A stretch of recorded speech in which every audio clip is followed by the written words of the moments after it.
Ankleshwar public school ખાતે 77માં ગણતંત્ર દિવસ નિમિત્તે ધ્વજવંદનનો કાર્યક્રમ યોજાયો હતો, જેમાં નગરપાલિકા વિપક્ષના નેતા શાકિર મલેક અને એડવોકેટ મોહમ્મદ અનીસ મલેકના હસ્તે રાષ્ટ્રધ્વજને સલામી આપી ધ્વજારોહણ કર્યું હતું.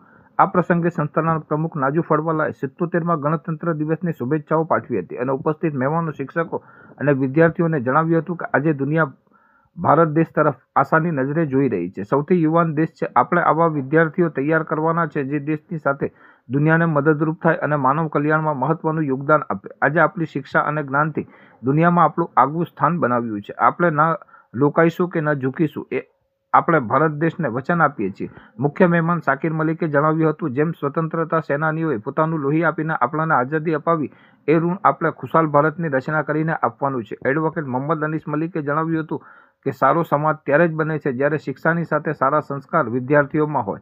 આપ સૌ વિદ્યાર્થી અંકલેશ્વર પબ્લિક સ્કૂલનો સારો અભ્યાસ કરી આગળ વધો, એવી મારી દિલની દુઆઓ છે. અંકલેશ્વર પબ્લિક સ્કૂલ ખાતે પ્રાઇમરી અને સેકન્ડરીના આચાર્ય કવિતા કાલગુડે અને પ્રી પ્રાઇમરી અને પ્રાઇમરીના આચાર્ય શ્રદ્ધા પટેલ તથા અન્ય ટ્રસ્ટીગણ સ્કૂલના શિક્ષકોની ઉપસ્થિતિમાં કાર્યક્રમ સંપન્ન થયો હતો. આભાર વિધિ શિક્ષિકા તહેમુના કાનુગાએ કરી હતી.